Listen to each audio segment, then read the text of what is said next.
Ring ring, it's time for another episode of Crossplay Conversations, the show where we dive deep into the world of video games while keeping it light. I'm your host, Luke Lewis, and today I am joined by the sneaker savant, Joseph Hooper. Hello. I want to put this up for our audience. Very special, everyone. You're very special. We're all very special. This episode is very special, as Thank is you. our third chair. He's the Wii U Wonder Kid, Jacob McCourt. Hi, for the video viewers, I have my pre-order bonus of the little Astro bot. He's very cute, and I love him very much.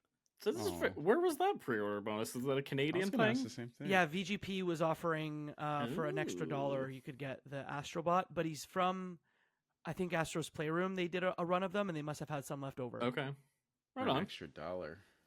Yeah. That's crazy.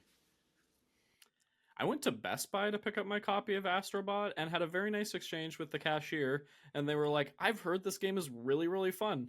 Enjoy yourself. And I was just like, thank you. I hope you get to play soon as well. It was just like a really wholesome, you don't have a lot of those Beautiful. like retail interactions these days anymore, so that was fun. Yeah, eventually we're only going to be interfacing with machines when we go to the grocery store or to the store to pick things up. Honestly, that's how I like it, unfortunately. I do not want to talk to anyone at the grocery store. I don't mind it in the grocery store. Yeah, I kind of want to get in and out as fast as possible personally, but yeah. I guess it's only me Everything who wants else, to have a human chat. At like a little, a little coffee shop, a little restaurant, I'll talk to somebody, but at the QFC over here on the West Coast, no, get me out of there. I mean, they're also not that pleasant to be in, the QFCs over here for the most part. What is a QFC? It's a quality food center. Also the same as a Kroger, which is what they call it on the East Coast, I think. Yeah. Well, grocery shopping might not be a pleasant experience, but what is a pleasant experience is playing Astrobot, which we have been doing a lot of. So today we're going to be getting into a review. And then in the back half of the show, we'll do a bit of a spoiler cast. We'll run through some of our favorite moments from the game, talk about our favorite levels, all that good stuff. But we'll start with some spoiler-free impressions just to give people our high-level thoughts. So if you haven't played the game, you are safe for the moment. But let's kick things off with our icebreaker question, y'all. I want to set the stage for this discussion of platformers, more specifically mascot platformers. It's been a minute since we've gotten a game in this genre, and I'm curious for you both, what features make for a great platformer, and what are some examples of favorite platformers throughout gaming for both of you? I'll go first. Oh yeah, go ahead. Sure. So for me, I think one of the most important things is the jump, weirdly. The jump just has to be perfect. It has to be well tuned, especially if there's a double jump. Just the height and the bounce on the double, that is like the most important thing. And I think Mario kind of does it really well. And then I really love the jump in Astrobot. As far as some of my favorites, I hate to be boring as heck, but the Mario Galaxy and Mario Odyssey, or the Mario Galaxy games and the Mario Odyssey are some of the best. And I think Nintendo does the thing really well, and I'm sure we'll talk about it later, of making mechanics that they're not afraid to crumple up and throw away when they're done with them.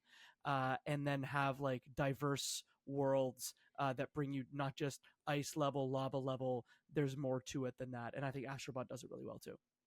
Yeah, there's like a level of elevated simplicity, I think, with a good platformer. If, like you said, it all does come down to the jump. But simple then, is hard.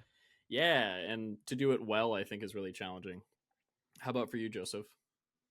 I mean, yeah, I think for a platformer, obviously the jump is probably the most crucial key to everything. But I also think that mascot platformers have a way of like building this world and this like fun sense of like, oh, interesting wonder, where I'm excited to go around and jump and do all these gimmicky things in this world. And I think that's pretty crucial as well, because mascot platformers are often a game that's supposed to be an identity and a franchise that people want to keep coming back to. So, I mean, obviously, like Jacob said, Mario has done this wonderfully in building its cast of characters. But one of my favorite, probably still today, my favorite non-Mario platformer, Psychonauts. Psychonauts 2, baby. Yeah. Beautiful platformer. And Locomotion's great in that one too. It is, yeah.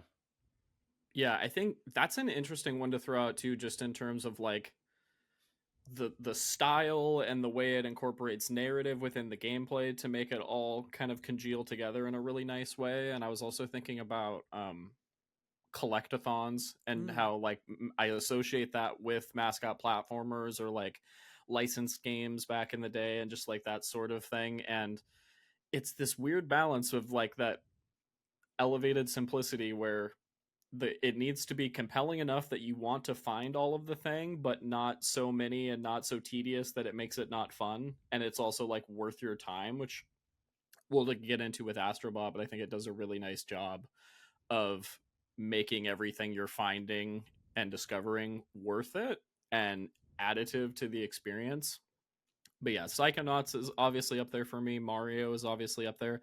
I'm a big Crash fan, but I wouldn't put it on the same pedestal of a Mario. But I think just the vibe, the style, and that was kind of my first introduction as a kid to the like die, try it again gameplay loop within the platformer space. I don't know if y'all need this too, but I love a good dopamine hit, and I think Odyssey did that really well, having just played it 2 years ago, of keep getting stars, and they just keep coming, and they just keep coming, and they just keep coming. And I think Astrobot does this with the bots really well, but I come to expect every couple of minutes to find something cool in games like this. Hell yeah. Yep, absolutely. All right, I think we just need to get into talking about Astrobot because I feel like amidst this conversation, we're just like alluding to our thoughts on Astrobot. So Jacob, we talked a little bit about this, but I want to get your top level overall impressions of your time with Astrobot to kick things off. I will keep it simple and just say Astrobot's phenomenal. I think simple, like we said, is really hard. And the core of this game is very simple. It is, hey, bot goes around, finds his pals, beats boss, recovers mothership. But it's the intricacy and the like fun surprises that you get without. Like I really think of a gachapon machine or like the very small dopamine hits you get with something like gambling. That's a bad example, but just the dopamine hits that you get constantly with this. There's always fun treats, always fun surprises, and I'm not ashamed to say that this is one of the greatest 3D platformers ever made. Bold statements, but not untrue. Yeah. Joseph. Yeah, very, very good video game. I think similar to what you said a little bit ago, we don't get these games very often. So to get this mascot platformer from a very renowned publisher, and a very solid studio and have it just be so polished, so fun, it really kind of makes you fond for the things that you have missed, at least for the mascot platformer fans out there. So I don't think it's perfect. I do think that ideally in 2024, this could have been even better if mascot platformers would have steadily evolved over time. But considering the absence of mascot platformers outside of something like I mentioned, Psychonauts and, I don't know, Nico de Rico, which I don't like is like an indie type game, we're not getting a lot. So given all that, fantastic, and probably the best, new stepping stone for mascot platformers going forward. Right on. I want to unpack kind of your criticisms and get into that a little bit as well, but I'll give some top level thoughts first and then we can get into specifics. But for me, this game, it caught me off guard even though I expected to love it. It was one that it's a rare instance when you start a video game and you're 30 seconds into it and you're like, you have this realization of like, oh wait, I'm playing one of my favorite games of all time. And I just had such a blast with it. Before this recording, we were talking about how I stayed up until 3 a.m. playing it because I was trying to get the platinum before this recording. And that wasn't because I was like down to the wire, got to do my homework. It was just like, it was a Friday night. I'd been waiting all week to have like a really dedicated play session. And I was having so much fun. I didn't want to stop. And it slowly evolves over time. I think it's the epitome of that elevated simplicity we were talking about, where the control scheme is very simple. They introduce new gameplay mechanics constantly, but I think nothing overstays its welcome, and just it's a really well-paced experience that you can beat quickly if you want to, but there's a lot of depth if you choose to explore all the collectibles, all the secret levels, all the added challenges and different things. And oh, what a video game. How far off are you from the platinum, and like how many hours have you put into it so far? So I have put, I guess I'll start with, I've beaten the game. I have all of the secret levels unlocked. I've unlocked everything in the secret levels, and then I've 100%ed all of the worlds except for the last one. Mm-hmm. And then there's one speed run level on the 4th galaxy that I haven't beaten because it was very hard at the time, and motor skills start to fail you around 2 a.m. Yeah. So bot total I have, I think, 291. You're right, so at the very door. close. And then trophy wise, I think I'm like 60 something %, but I think the things that I have remaining are like a handful of like slam dunk the basketball in this level, and miscellaneous like fun things, and then the biggies of like get all of the bots in this galaxy, get all of the bots in this galaxy. And I'm about 20 hours or so based on my game clock. Mm-hmm. How about for y'all? Yeah, so for me, I mean, I really sorely needed this game. I hadn't played. I kind of took a break from games for a minute after PAX, just knowing this was around the corner and whatnot. So this came out, and I just absolutely devoured it. I think so. I had the platinum by, I think, Monday morning after the game came out. And over that, like 3 days of playing the game, 4 days, 17 hours to platinum it. So, yeah, despite my comments, 5 minutes ago, I love this game. I really did. So, 17 hours with the platinum. Yeah, I was. It took me a little bit longer. I took my time with it and was playing other games at the same time, and I started it on the day of release, and then, I just finished it last night, and I put 15 hours and 19 minutes into it, and I got the platinum on it. And really, that last 45 minutes was just bad luck. I guess I'll get into spoilers later, but I had a gachapon trophy left to get, and I essentially had to pull the entire gachapon machine to get the thing I needed to get the final trophy. So that last 45 minutes was frankly sort of painful, but that really was like how I managed the in-game economy and like bad luck in gacha pulls. That one's interesting because I always felt, I don't know if y'all felt this way, but with the in-game economy, I always felt so flush with money because I was retrying levels over and dying a fair bit, so then earning more coins, which I appreciated that they did. It was like every time you died, you were still like retaining your coins that you got, so that was kind of nice. Mm-hmm. I think it was just that I used the in-game hint system instead of using a walkthrough, which I will commend them. That in-game hint system is very good. I really can't think of one that's as intuitive as that, where you essentially break a little bird cage and a little birdie follows you around once you've beaten the level once, and it will sort of have a sonar and tell you in what direction there are secrets that you have missed. And so I use that quite frequently, and I feel like that's why I needed to play an extra 45 minutes of just going through levels to get 300 or 400 coins per level so I could pull the last like 30 things out of the gachapon machine. Gotcha. In the exact opposite manner, once I figured out what the birdcage did, I made it a point to not use it, which means I played a lot of levels, like 2 or 3 times trying to search for some of the like super hidden secrets. So just by that nature, I ended up having a lot of coins by the end because I was replaying a lot.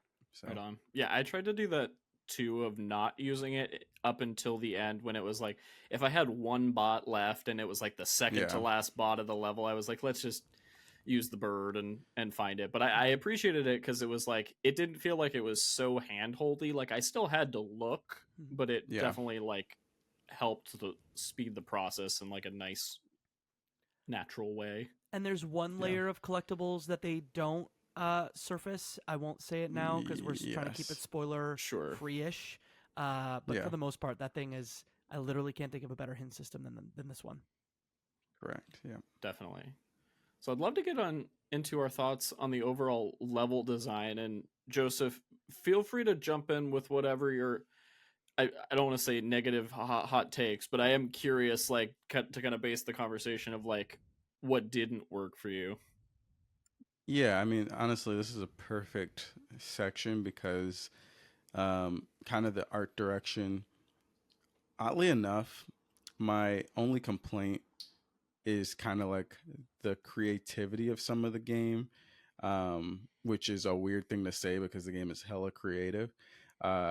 I think my only complaint is that when Astrobot is standing by itself as a concept or a franchise, I didn't really love the enemies or the bosses were just kind of like generic demo disc type enemies. Like I would have loved the bosses to be someone that could be iconic. Not necessarily a story needs to be there or anything, but finding a boss that has like some sort of name that you could attach to it, and then in the next Astrobot game you're like, oh shoot, like this person's back from Astrobot 1.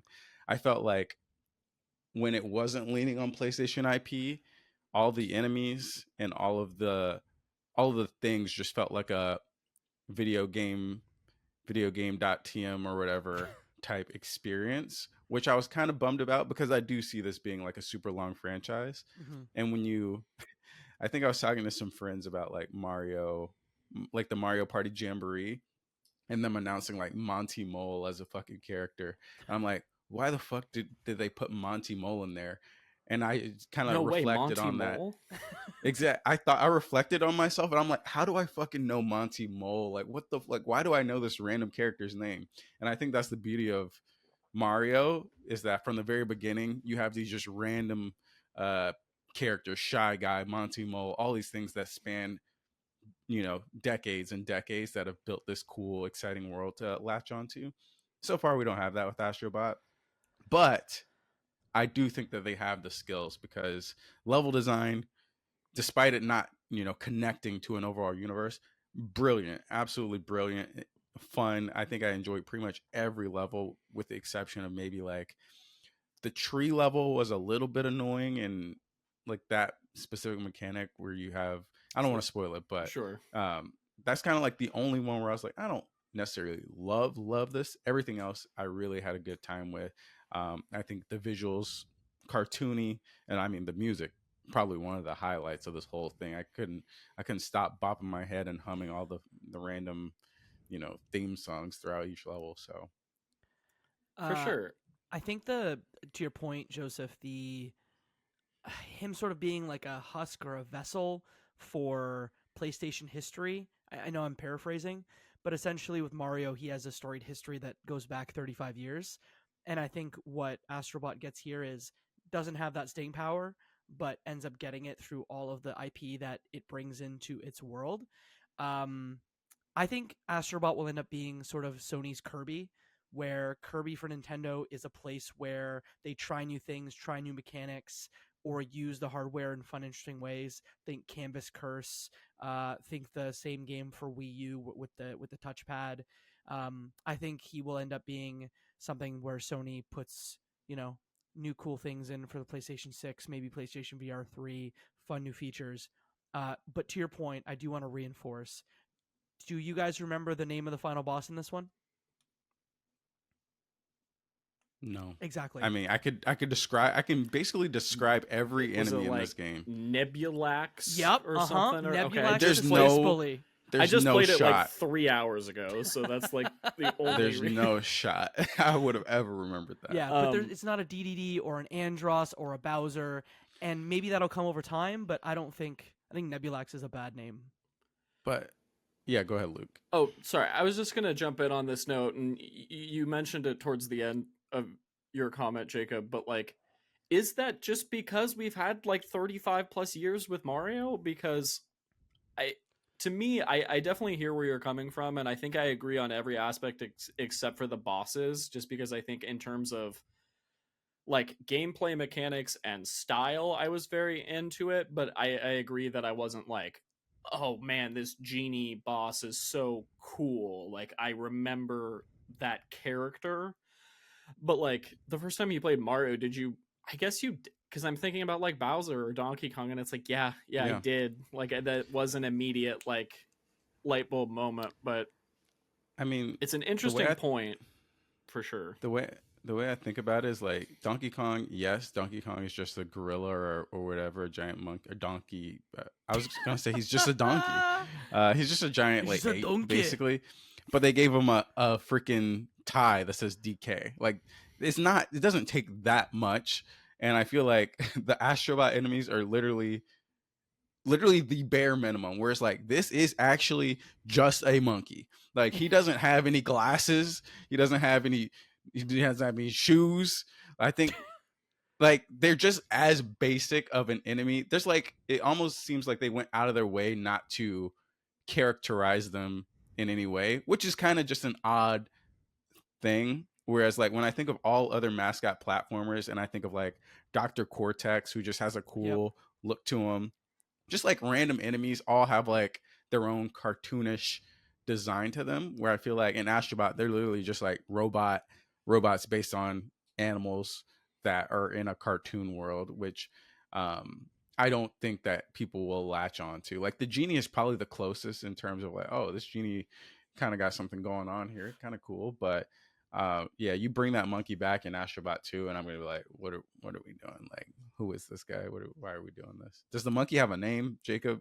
No idea. You have that on? No I didn't know if Probably. you had that pulled I up think in all the bosses are your named database to some point, but I think Jacob, you mentioned this too, but I think part of it was an intentional design choice of like blank canvas, then we can mold within that level, within that franchise, within that piece of PlayStation history, which I do think works in their favor to some extent, because this is a really fun love letter to PlayStation franchises, and it is fun to see like the enemies themed after that given area that you're in and whatnot. I think there's a nice variety there, but yeah, I don't disagree about the enemy design, but I think it didn't detract for me whatsoever, because the gameplay and the pacing and the overall game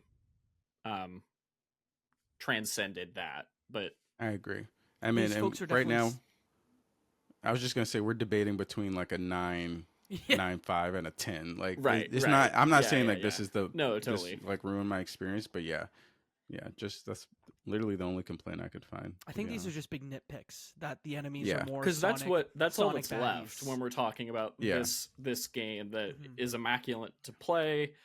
Like we mentioned, the music is incredible. It looks fantastic, and it just exceeded expectations, because I was blown away. Jacob, it is incredibly technically impressive too, even though the art style is somewhat simple. I think there are things like the scale of some of the bosses, like Shadow of the Colossus level large bosses, or even allies that you'll interact with within levels. And the thing that always got me was anytime there was gems or coins on the ground that you could essentially spin, sort of hit everywhere, I was just impressed by the number of objects that you could just interact with in the world. The particle physics is on another level. Yeah. Whether it's like sprinkles or snowflakes or sand, or I also think on that note of technical, it's easily the best use of the DualSense. Like by far. I don't think any other game has made as compelling of an argument for you need motion controls. You want that haptic feedback where you feel different textures, like different tensions on the triggers. Like, this is the best test case, and I don't think there's a game that comes remotely close to using it this effectively, to the point where I want it. I think it would, if I played this game on a PC with an Xbox controller, I think it wouldn't hit the same way. Like, it does enhance the experience. I don't think there's another game that uses the microphone on the PS5 DualSense like this game either. Definitely not with like blowing. Yeah. Wait, you guys? Okay, so you guys blew in this game, because every time I played, it just didn't blow. It just automatically, where I thought you would blow, it automatically did whatever. I think were you playing with headphones? Oh, maybe, yeah. When you're, because I noticed when Claire and I were playing, and I had the sound bar on and we were playing on the TV, then it would. But if I had like my Pulse headset connected, it didn't do it. So I Oh, think it was like a default thing of like doesn't, gotcha. because like when you're playing with the sound bar, like sound fully on, your speakers doing stuff and it's talking to you, but with headphones it like cuts all of that out, I think. Gotcha. Okay. Cool. Um, yeah, wanted to technically what what I was gonna say is this game makes me wish that the DualSense was like a universal step forward for video games. Like I wish all consoles, all systems could be developed for with the expectation that the DualSense would just work out of the box for it, because I feel like this game proved to me that this is kind of like the next step in terms of like immersive gaming, because Astrobot did it so damn well. But obviously the drawback is when you realize that most of your games probably might be ported onto other consoles, you're not going to invest that much time into it, so which is unfortunate. I would imagine Sony must have a fund for DualSense. Hey, if you add some bells and whistles and use the DualSense, maybe there's co-marketing or some extra money that we can give you. But I doubt it. You doubt it? Okay. If you look at Game Help. Yeah, good point. The battery on the DualSense is bad, but I know that all of us sort of already know that. Yeah, I mean, honestly, the DualSense in a way should kind of sell itself, right? Like if you're developing for the biggest platform in the like out there right now, and like it does actually, I mean, if you can creatively, and that might be the problem if you're like generic shooter number 72, like it might be hard to find a way to use it. But yeah, like for Astrobot, it's just like it enhanced the experience so much that it almost felt like you would be doing yourself a disservice not to use it. And I think a lot of games probably could also, benefit greatly on the PlayStation from using it. It probably is just a little too much effort, especially when you're trying to cross develop simultaneously. To think about it creatively, but yeah, hopefully, I mean, Sony, if you aren't giving a bag out for the DualSense usage, maybe you should start. Well, I hope too that this game inspires other devs to try it in different ways, because I'm trying to think of like the next most compelling use case of the DualSense, and I'd maybe throw out something like Returnal, just with like the particle feedback, the haptic feedback, and the rain and the different textures. That's the one of the few other times where I've been like, oh, this is like interesting and additive and doing something. But otherwise, outside of like shooters using the adaptive triggers and things, it just feels a little underused to the point where I kind of question the tech in general. But then games like this come along and it's like, wow, this is like next level, very, very cool. So, Jacob, I have a question for you because you didn't just speak about this, but what do you guys think is the most recent feature in gaming that got adopted by everything as like the next generation feature?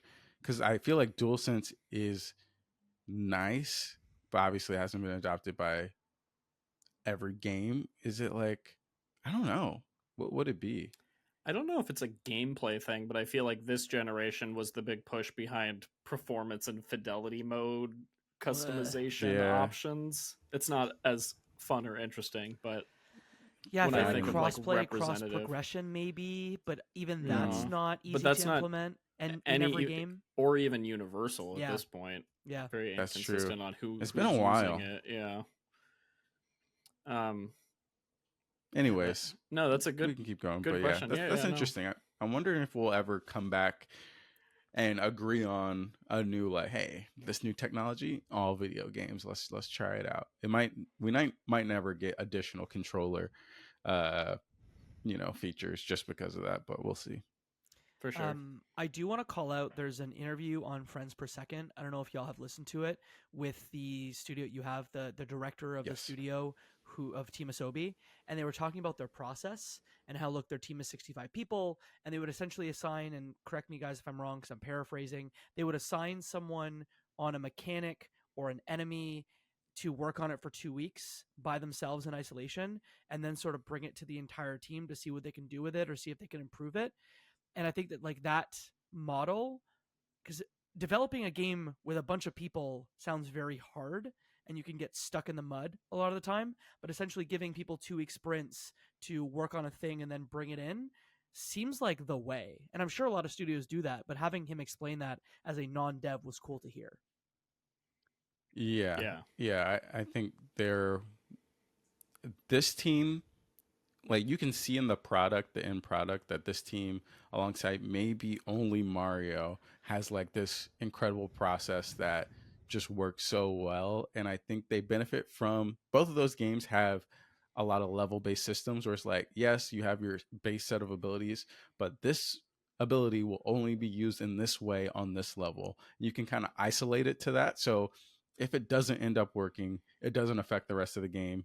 And if it does end up working, it's just a cool, short experience that you can then move on and have some other fun thing. I know we all watched the Psych Odyssey, but I think they really struggled with, all right, there's this one mechanic that these developers are trying to perfect, and that in turn affects the art designers and things across the whole game, just because Psychonauts does have like different abilities per level and different experiences, but in general it doesn't like isolate it as well as like Astrobot does, unfortunately. So yeah, I think they killed the process there.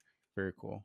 Yeah, I think this Team Asobi should be celebrated to the nth degree, just for the fact that in roughly 3 years with a relatively small team, they made an incredibly polished game that is definitely my front runner for Game of the Year. I know it is for a lot of folks, and I hope the industry as a whole takes note of, in a short amount of time with a small team, and by all accounts it was a positive, pleasant experience for the dev team as well. Like it's very cool to see. Yeah, I think it's the number 1 rated game on Metacritic. It's a 94 on Metacritic. Let's go. And Beautiful. the closest is Rebirth at 92. So. Okay. Love it. Beautiful. Yeah. I'm curious, digging into the weeds a little bit, with platformers especially, I think the aspect of difficulty comes into conversation a lot, whether it's too easy, whether it's only for children, whether it appeals to everybody. Where do y'all think Astrobot falls on the difficulty spectrum? I think it's tough because I've been playing games for a long time, and so I would say big parts of this game were breezy, not easy, but breezy. But then there were the challenge levels that were not 10 out of 10 difficulty, maybe 1 or 2 of them, but a lot of the time the hardest you would get is a 7 out of 10. So I go, was this game made for kids? Was this game made for like game playing adults? And it's just easy for them? I would say it on the spectrum, it definitely falls on the easier side, and anything that's hard is just a skosh past normal difficulty in some games. But I'm okay with that. For sure. Yeah, I think this game absolutely nails the difficulty. I think there's no resistance at all in terms of like the required levels or the levels where it's just fun, exciting mechanics you want to try. It doesn't actively try to hinder your progress from seeing everything, which is very fun. I think a lot of the difficulty lies in the secrets. If you don't want to use the secret hint system, some of those secrets are very tough to find. And I spent, maybe 30 minutes to an hour on, I don't know if I spent an hour, but like 30 minutes on a single level trying to find some of those secrets, which is awesome. Like the platforming difficulty itself, I'm surprised how difficult they made like the challenge levels with such a small set of abilities. Like when I think of Mario Odyssey, and Mario can do all this like secret double jump, flip on his haps, juggling air combo type shit. I'm like, okay, clearly these challenge levels you can do some crazy stuff, and Mario feels like it has a huge range in terms of the difficulty. He's on X Games for the whole mode. game. Yeah, he is on X Games mode indeed. But this, like Jacob said, it's just a smidge past hard. But by the time I finished the game, I was fairly challenged. Like it wasn't. I got the full range I needed, to be honest. So yeah, definitely. When I think about it, I like to consider myself a competent platform gamer. And yeah, there were definitely some levels that I found challenging, but I think overall, to your point, I think breezy is a nice way to describe it. Like you said, Jacob, of it's just the right amount of engaging that you're not like, man, I'm just like sailing through this, but it's like you're just having fun. You're just having fun the whole time. And I think I could see a young kid making it through the game, but maybe not getting all the collectibles, every secret, every challenge level. But then there's that added depth for folks that want to dig in a little bit. But yeah, at no point did I find it frustrating. It was only like, I need to take a breather from this. We'll talk about in the spoiler section some of the specific challenge levels of like, oh, okay, this is intentionally designed to be like pretty difficult in comparison to the standard levels. But yeah, I thought it was a nice balance as well. One other question I wanted to get into, this game delves into PlayStation history quite a bit, and it doesn't just do the mainstay first party hits. It digs deep into the bag with some deep cuts and some memorable franchises to some folks, but new or mysterious franchises to others. So I'm curious, do y'all think this is still a fun experience if you have no context for any of these characters or references? I think it's just like a treat, you don't need 25 years of PlayStation history to play this, but you're definitely not getting everything out of the game. You're not squeezing every, drop out of it if you don't have gaming context back from the PS1 era. Yeah, that's fair. I think the game is just fun in general. So even if you don't recognize the characters, you can still have a lot of fun with just the creative mechanics and the individual levels. So I think it's fine. But yeah, it definitely does enhance this experience quite a bit by knowing the history. Yeah, it's really exciting, and it almost feels validating to have like a couple of the cult classic PlayStation franchises that like I personally love represented in a game. It's like, oh wow, I did not expect to see X character, and then you see that, or you see a level around that franchise or different things like that. I thought it was really nicely done. But like ultimately the game's just fun. So even if you have no idea what's happening, it's like, well, this is a nice vibe. Maybe I will go check out the game. Yes. All right. With that said, I think that's everything I have to discuss non-spoilery. Any other overall quick impressions, calls to action? Play the game if you had one. Yeah, that would just be mine. If you like games in general, like this just is a game I would recommend to everybody. Yeah, family friendly, challenging for adults, good times. Amazing. Double thumbs up. Thumbs up from this 6 thumbs up. So many thumbs. We're going to jump into our spoiler section. So if you want to avoid any spoilers for the game, now's a good time to jump out. This podcast will be waiting for you when you're ready. We're going to kick things off with a little trivia game that I put together, inspired by our quizmaster, Jacob McCourt here. As we said, there are a lot of bots in this game, a lot of references to mainstay PlayStation titles as well as more obscure franchises and different things throughout PlayStation history.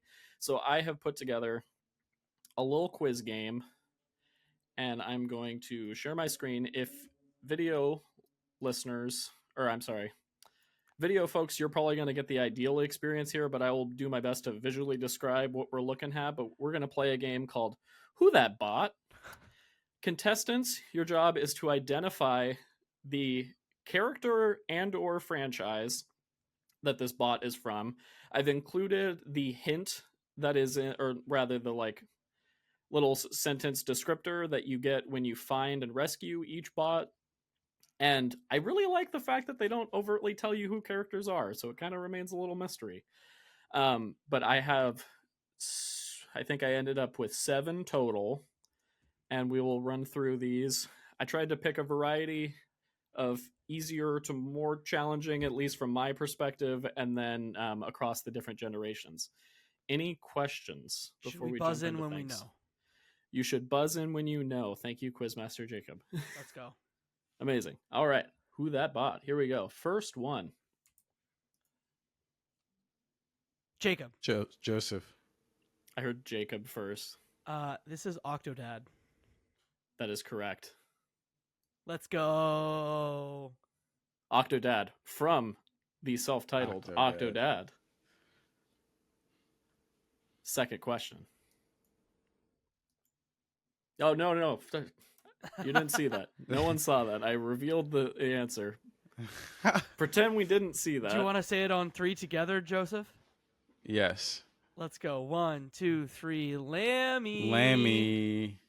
Did you know that before I had it pop up? Yeah, from Okay. Jammer Lammy, the PlayStation 1 game, yes. Hell no. There's no way. Wait, are you serious or are you joking? What the hell so is in Jammer Parappa, Lammy? and then after that had a solo title called Jammer Lammy.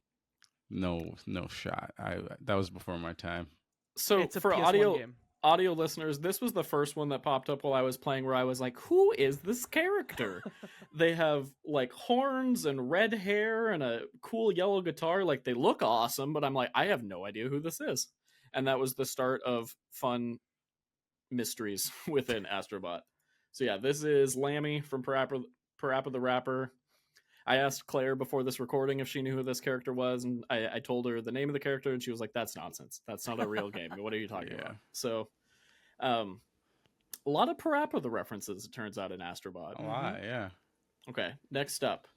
I'm only going to click it once, so it doesn't reveal the answer.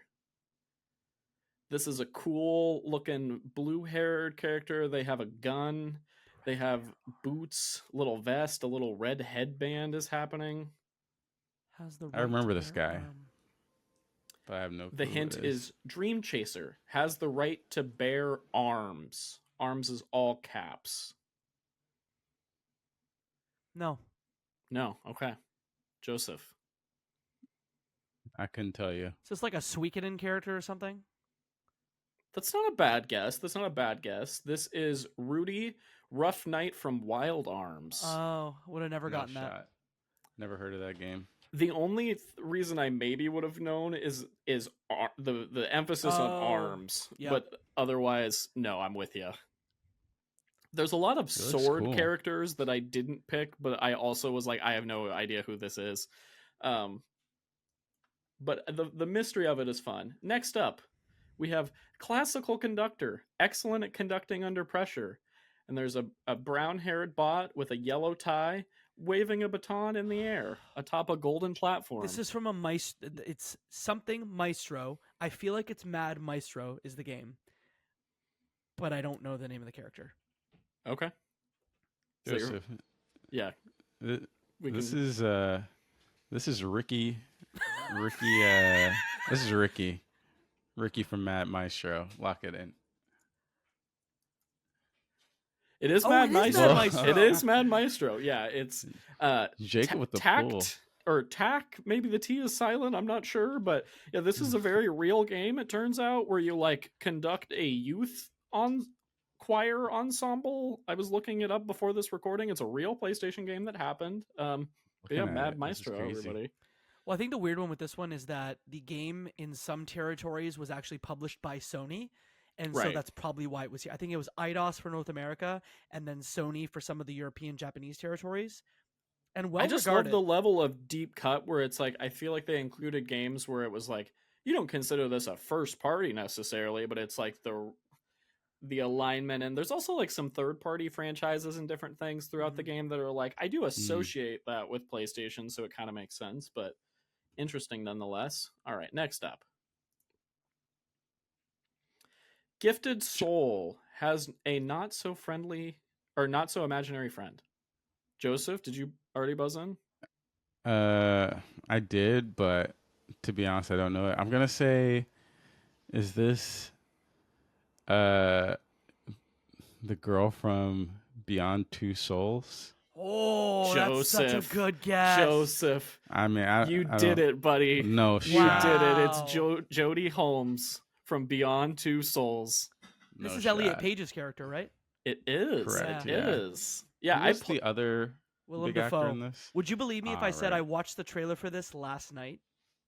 No. Well, knowing you, yes, but in general, no. I was trying to find a game for Jess and us to play, and she's like, I want a game like The Quarry.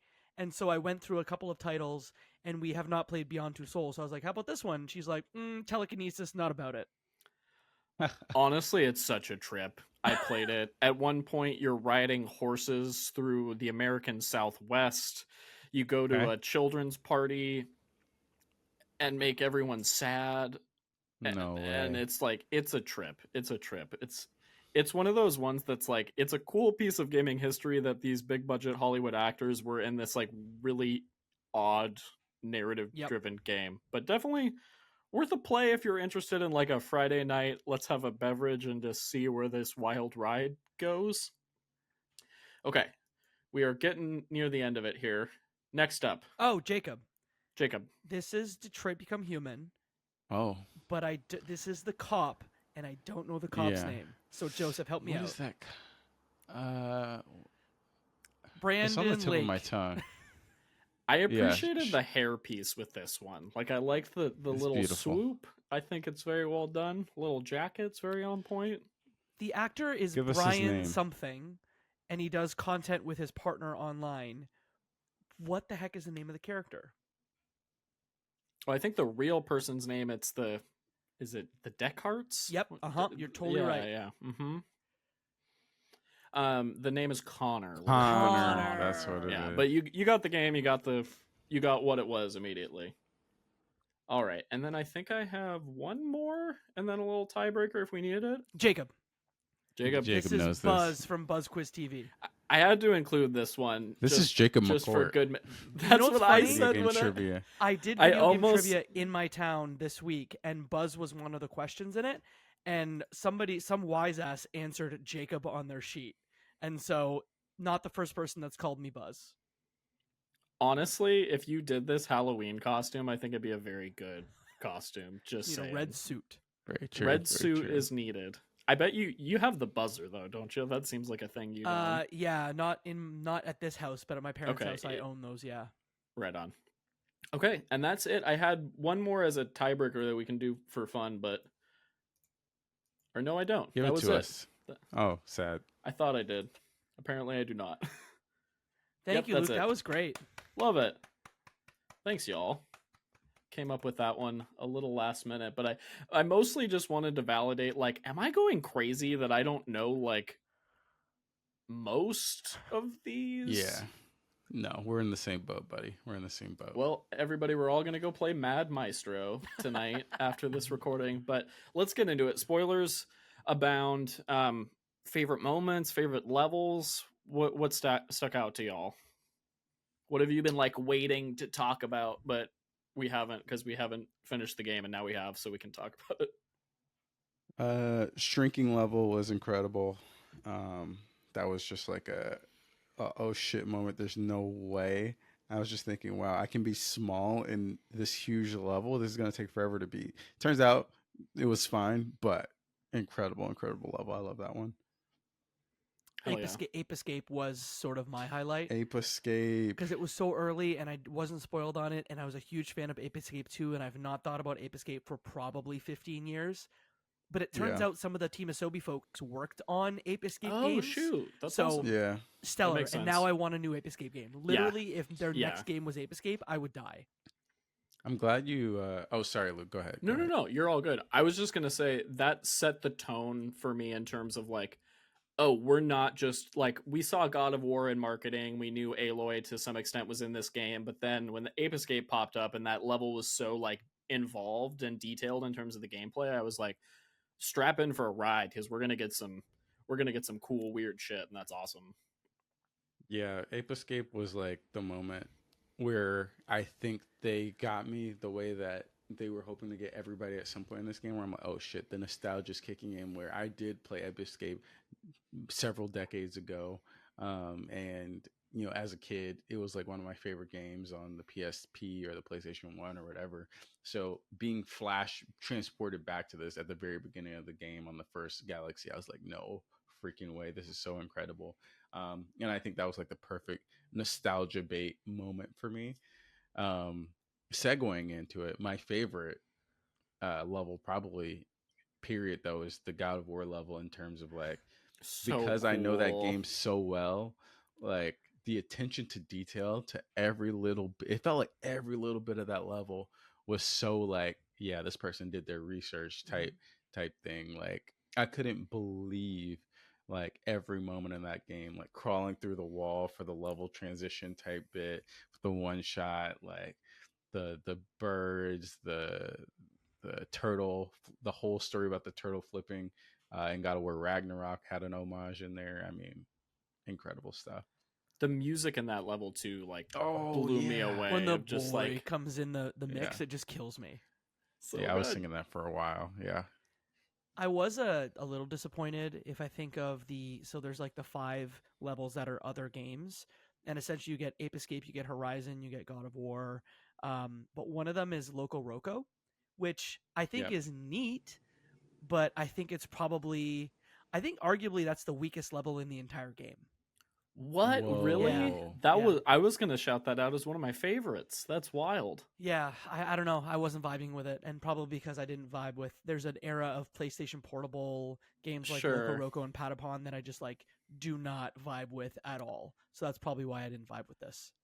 I think for me that was another instance of just like, wow, I'm so surprised this is here in this big budget main AAA PlayStation game. Like to have Loco Roco represented in such a prominent way of like amongst the big hitters, I thought was pretty cool. And I liked how that level, similar to the shrinking level, played with size in interesting ways, used the motion controller in interesting ways. Yeah, there's so many levels I could shout out. I think in terms of like the centered around this game franchise themed level, the Horizon one is probably my favorite. I also really love God of War and Uncharted, but I thought the Horizon one was such a fun use of the property and the vibes of the levels. It also turns out I really like the shooting levels in Astrobot, of whether it's Uncharted or Horizon. It's really satisfying to run around within the space and just have these like zany cartoon shootouts. Seeing the long neck looked amazing at the end when then the PS5 covers are standing and they're like drawn on and there's plants growing off of them. I'm like,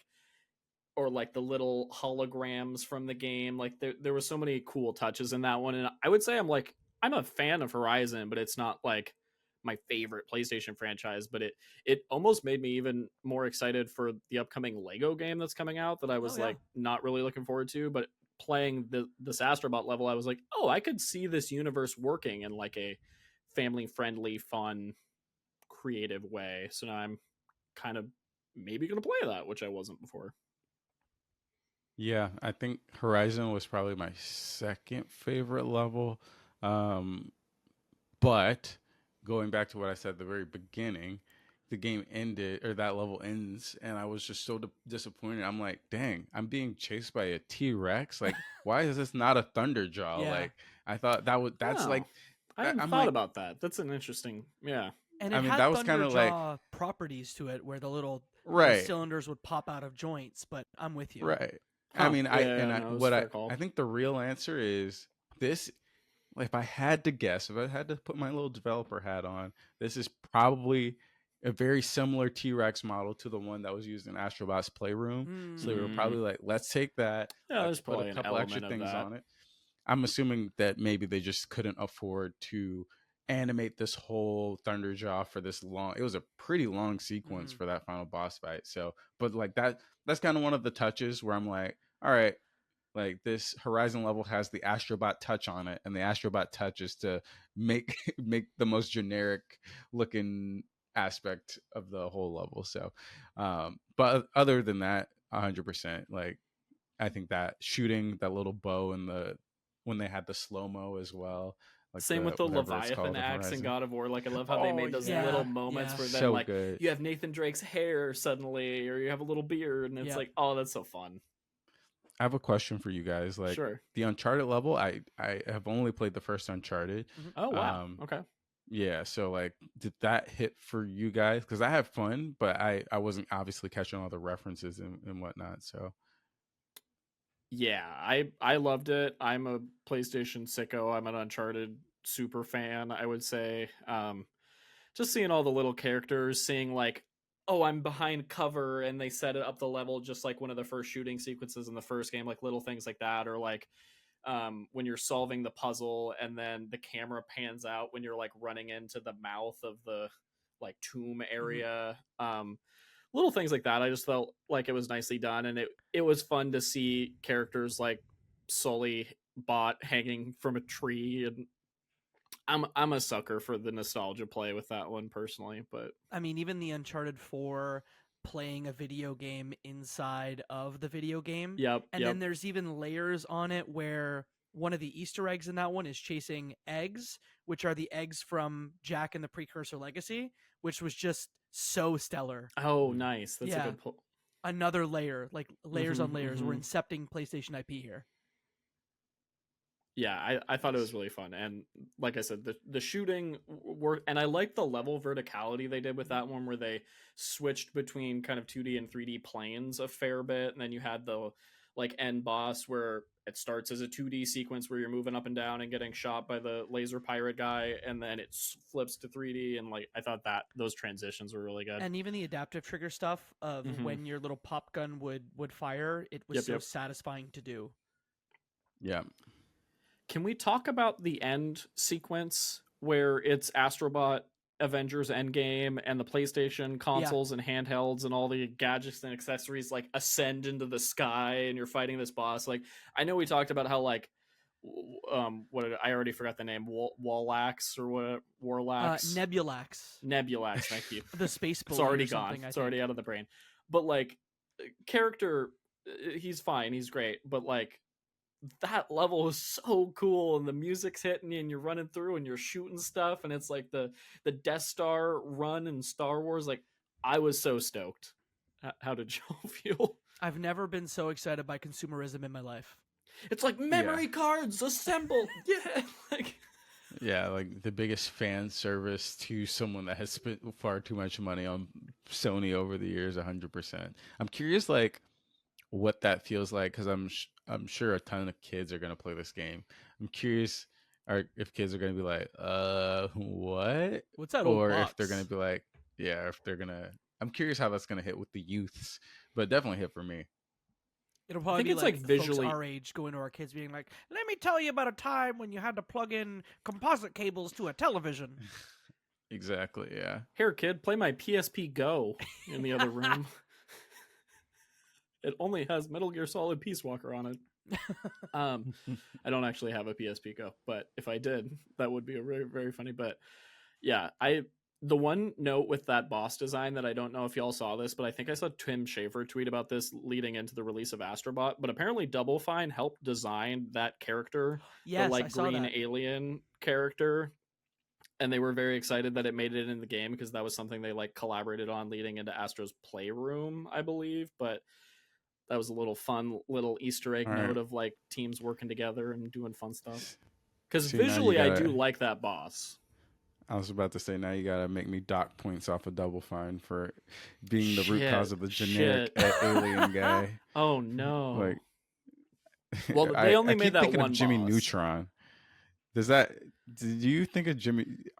If any of you watch Jimmy Neutron, they were like weren't there like the green alien guys in Jimmy Neutron that remind me a lot of this guy here? Or am I tripping?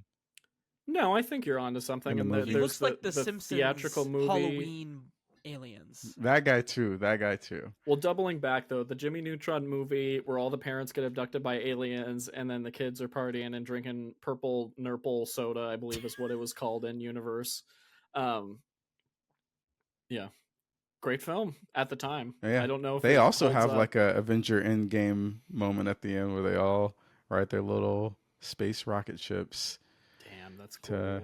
To take out the alien. Yeah, I might watch that movie again and see what holds up. You should. Amazing. Want to chat about mechanics in this one? Did you have a favorite power-up special ability that stood out to you? I thought all of them were solid, but there were some that I liked better than others.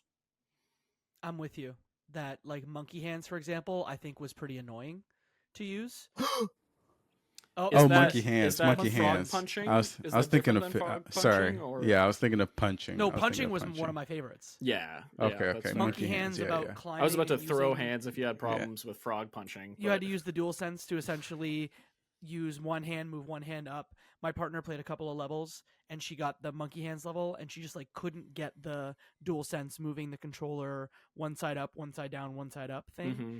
Yeah. That one was tricky if you were like sitting back too, because it was like not the, you had to kind of be in upright position if DualSense not rotating, but like tilting was involved. Yeah. Yeah.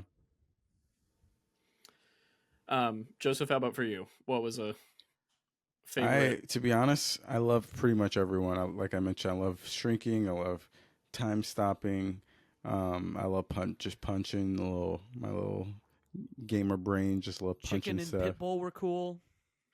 Chicken, yeah, both of the only one I didn't like love was sucking up the jelly and then reusing it. I was like, I could live without this, but it wasn't terrible. Yeah, I was with you, but then I did the secret level last night that utilizes it a lot, where you're jumping between like concrete and then the like honey jelly to do jump pads and water, and you're like flipping between the three. And I thought that was really cool. But in like the tree level where you're just using water or like the plant base, I didn't vibe with that one as much either. You just reminded me, freaking sponge level. That was a cool level too. Sponge was that sick. was cool. Sponge. I love that it was like within the framework of like a Japanese bathhouse vibe. Yeah. From Ghost of Tsushima. Yeah, that was awesome. Yeah, that was really cool. Even holding some until the literal end, like you don't get symbols until the credits of the game. It's the symbols are. That's the final secret level. Yeah. Yeah. As well, the final encore, which that was a great level too. Mm-hmm. That one too, yeah. I love that.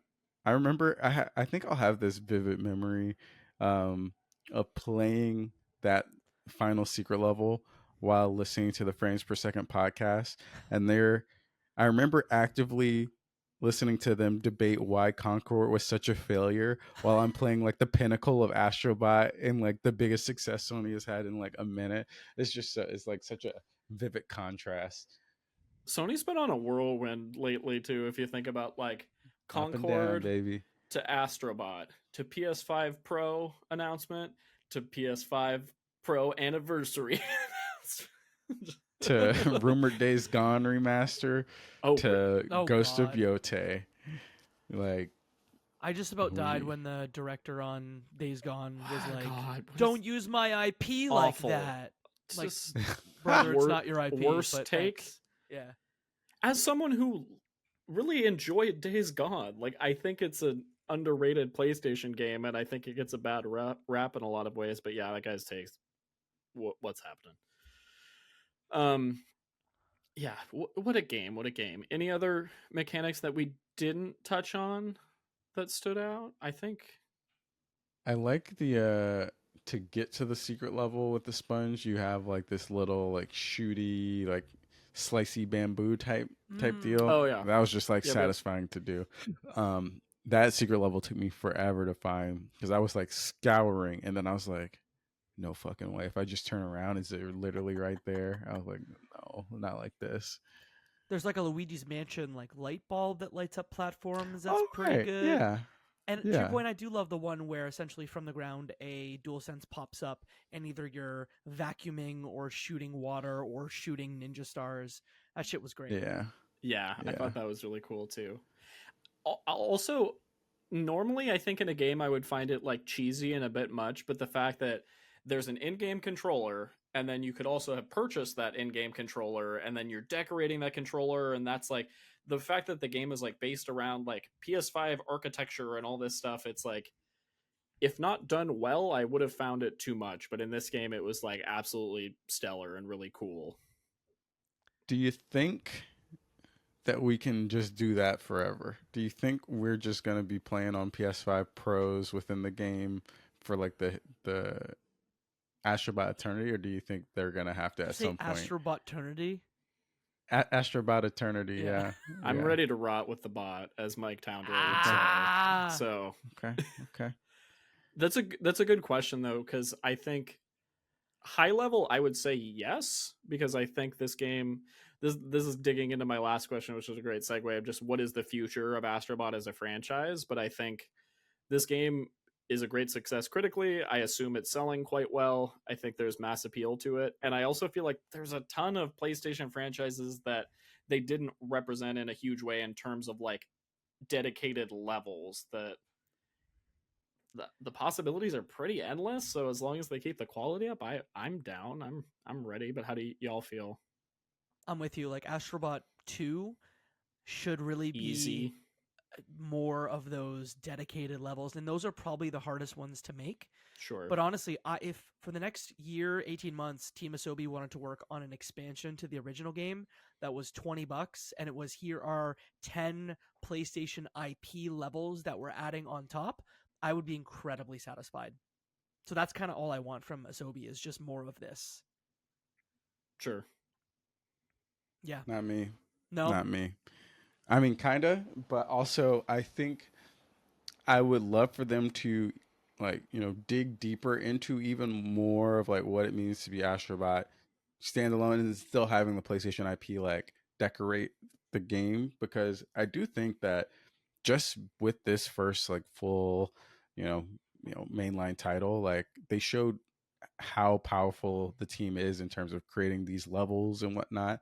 And I think that given, you know, another 4 years to cook, another full complete Astrobot 2 could be insane, like just with the amount of levels they could do. Like I love the PlayStation focused levels, but then I feel like they are a bit contained to the creativity of other teams. Like they can make the Leviathan axe feel really good as it felt in God of War, but then we would have never gotten the shrink level or, you know, some of the what I consider like the best technical aspects of the game. So I still want that balance. But I agree. Like in the meantime, it'd be cool if we could have a couple more PlayStation specific, which we might get in the DLC pack. Who knows? We might get 1 or 2 more levels. Yeah, did they specify? I haven't watched the most recent state of play yet as of this recording, but did they specify what that free DLC is exactly? Oh, okay. It's 5 speedrunning levels. Okay. And I But believe 10 there may be new- some bots in there too. Okay. 10 new VIP bots, yeah. Okay. Right on. I mean, the game is already pretty meaty as is, and I think more content always welcome. You know how much of a Can you sicko guys- I am? You know what I want the most out of Sure. like, post Astrobot content? Please. I actually want the lawyers who negotiated the deals to get IPs in No shot. Astrobot to do a podcast, because I just want to hear about the process of getting IPs into this sure. game, because I'm certain it was a disaster. Not only some companies negotiating like, hey, like Spyro, they had to negotiate with Microsoft to get Spyro in that game. And did you notice that Spyro didn't look like Astrobot? Crash didn't look like Astrobot. I bet you Microsoft was a problem there and said, hey, we don't want our character to look like yours, so why don't you make him look unique? But with Crash, I mean- it was such a nice touch to have him look like the 90s mascot Yes. commercial Crash. Sorry, yeah, just had to throw that out there. Joseph, what were you going to say? They did say that the reason some are in mascot uniforms is because it was hard to. I mean, I don't. This might go to what you're saying, Jacob. They were saying it was hard to convey the character, some characters, which is why they had them just in mascot. But that could be a cover up. Mhm. Honestly, that could be a cover up. And I bet you like they all needed equal prominence. It's the Smash thing of like all characters must have equal prominence and must not be put on a pedestal over other characters. Man, Yeah. I could listen to 3 hours of lawyers talking about this. On that note, real quick, we didn't get into the like home base crash site Yeah. area. Oh but yeah. it was really, really fun to collect those like diorama figures of the different characters and then almost walk through this like interactive museum where then you hit the character and then they like do something from that game. But just seeing all those characters interacting together and then you're exploring that hub world and using the bots to unlock different sections and like you're climbing up Crash and Joel and Ellie from The Last of Us to get to platforming puzzles, and I thought that Yeah. was just really creative and really fun. And the costumes, the controller customization, like all of the unlockables, The photo mode. the photo mode, it's so cool. And like then they made that a thing in later levels of little standees and moments and things. Loved it. Yeah. Did y'all mess with costumes a lot? As soon as I unlocked Sly Cooper, I basically played the game as Sly Cooper the entire rest of the time. I was Ape Escape. Ape Escape is another one where you're just an ape. You're not you don't have like the bot thing. But I was the ape from Ape Escape for a lot, and then I switched to Bloodborne Hunter. That was a cute one. I liked that one too. I tried to be Ratchet for a little while, but I don't know. I just wanted to be vanilla Astrobot. Astrobot. Wanted- Except Yeah. when I got the PS1 polygonal Astrobot, I was like, this is okay because this is basically Within- Astrobot but PS1. It's almost like in Spider-Man and Spider-Man 2 where Yes. it felt weird to see in cutscenes not the like canon Regular character, Yeah. That's it. I did it with Sly Cooper though, just because I was like, this is too cute and it's fun. But I definitely understand that feeling. Amazing. All right. Any other Astrobot thoughts? Spoilers? Platinum Points? was. Yeah, how I was the appreciate Platinum? how Was it a nicely paced one? I thought it was nicely paced, and I thought that it was nice that I didn't need a guide. I think for the most part, I don't remember if I used the guide, but like I thought the trophies were easy enough. Whereas like, okay, I finished the game and I have most of the trophies just by accident or whatever. So, and then just looking at the hints in the actual PS5, I could discern what I need to do for most of the time. Yeah, For I just sure. needed a guide for the Easter egg stuff. So finding the eggs Yeah. for the Tripcaster thing, like how do I actually make this work? But the in-game hint system was fantastic, and for me the Platinum was fun until I teased this earlier. I needed Cosma Kiryu's like gotcha pawn item to essentially be able to hit him a bunch of times and make items fall out, and I had to get to 168 of 169 gotcha pawn pulls to get that. So it was a little Please tell annoying me you near the pulled end. the last one. Sorry? You pulled the last one though, right? I did not pull the last one. Come on, man. Well, no, you because just it's left that missing. last one there? Oh, I have one that why I'm is missing that? from the gachapon, and I don't know why. interesting. How? What the heck? Yeah, I that's thought odd. I have the Platinum and I've done everything, but there's one item missing from the gachapon. Interesting. Yeah. That's really strange. Well, I'm excited to keep playing. I'll probably pop the Platinum before this episode goes live.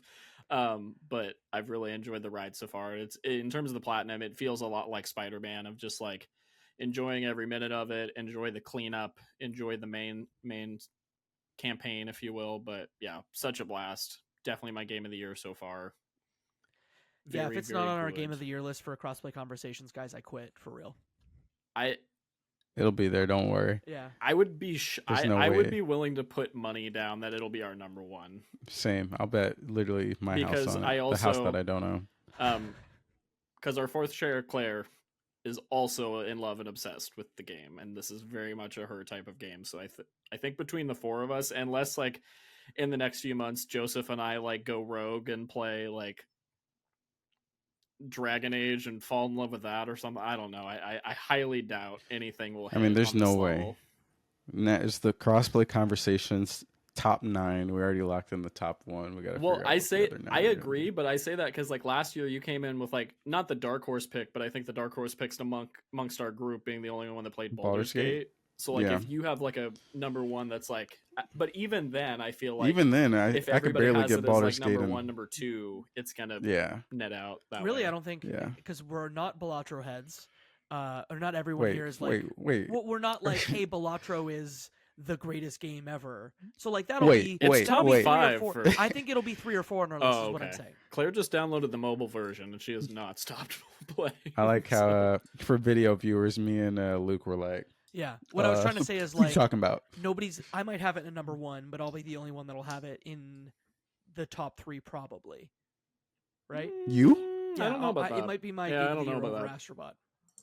I mean, all right. Well, it turns out we don't have a lock on the number 1 spot of the year. Yeah. Turns It's out, so definitely we'll see. a top 5 for me for sure. It's a top I would 5 for me say, as well. yeah. So Ooh, we're getting closer. There's still time. I gotta finish some games. I'm diving into Rebirth next, and I'm fully committing. I'm gonna Oh, see boy. it through.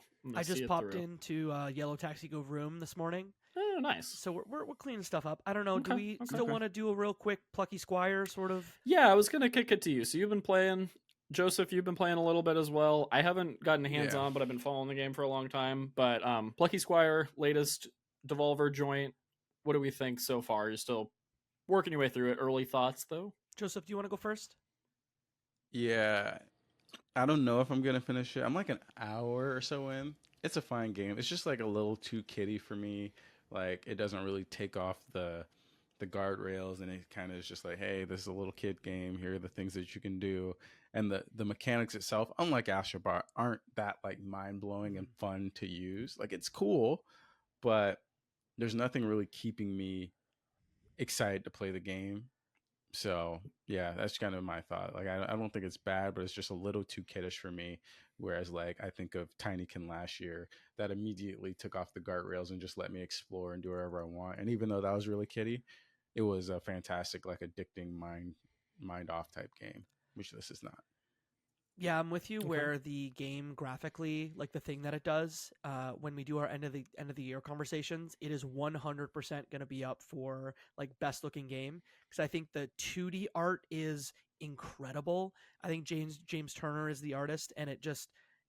I mean, this person made Pokemon, so it just comes out and by that I mean like designed some Pokemon, and it kind of comes out in here. The 3D stuff is meh as far as the art goes, but I think it translates the 2D to 3D incredibly well. Like you, I'm just bored with it. I think I am maybe 90 minutes into, I'm exactly 90 minutes into Plucky Squire into chapter 4, and I also don't know if I'm going to finish it because it is an 8-hour game, and truly, like, I don't know if I want to keep going. And for me to drop a game is a lot because I will usually just pain through it. I could use those other 7 hours to watch at least 2 Yakuza cutscenes, so I gotta be careful with. Yeah, you could watch the end of Metal Gear Solid 4 at least 4 times. Well, that's a little disappointing to hear. This one's been on our radar for literal years. Yeah, the art still looks great. I think I'll play it at some point, but this might be like a January cleanup game. It doesn't feel like a top priority just based on impressions from folks, but game looks really pretty. So I would go as far as to say I would push for this in our end of the year conversations for not only best looking game, but biggest disappointment. Strong words. Okay, fair enough. So lots to think about, folks. Lots of platformers to play, lots of jumps to jump. Y'all, thanks so much for hanging. This was a good chat. Joseph, go to the order. I'm gonna leave you guys with one food for thought. I still think that Psychonauts 2 better game than Astrobot. You can kill me on that, but Psychonauts 2 platformer, I think is just a holistic game better. Maybe not, it doesn't feel as good. Definitely does not actually feel as good, definitely. But overall, as a platformer, I got Psychonauts above it. Gut reaction, I don't disagree, but I'd have to sleep on that for a little bit since I just finished it yesterday. But yeah, Psychonauts 2 is an all-timer for me, so I'm with you. All right, y'all. Anything to plug? Anything to promote? Go to the order things. Jacob. I'd love to promote my review of Mouthwashing. I reviewed it for the Gaming Brief. It is 1,200 words about how Mouthwashing is one of the best games of the year, full stop. And so I would insist that you check that out at thegamingbrief.ca. Amazing. I'll link it in the show notes, and we'll be chatting about Mouthwashing soon, relatively soon, on a coming show. Little tease there, along with some other horror game, spooky season vibes. So that'll be a fun time. Joseph, anything to shout out? Go check out Player Video Game Podcast. Always great. I think my content machine is probably going to start back up on Camp Pause as well. I have a couple articles up, and then probably some spooky YouTube videos to start kicking off the end of the year. Yeah. Nice. Luke, anything to promote? I know you just did a best indie games of the generation. Yeah, I got a couple recent Lukewarm games. We did our best of PAX West episode, ran through everything we played in Seattle. We also did the best indie games of the generation as we're getting these console refreshes. Felt like a good time to chat about some of the best indies from the last 4 or so years. So we run through a lot of well-known and lesser-known titles. So good one for folks to check out as well. But I think that brings us to a close. So for now, we're setting our status 2 away. But until next time, you can do 3 things for us. Give us a follow on Twitter at CrossPlayConvos. You can send this podcast to a friend because that's how people hear about podcasts. And you can give us a review on your podcast platform of choice because it really, really does help. And with that, everybody, turn on those controllers because as Mike Towndra would say, it's time to rot with the bot.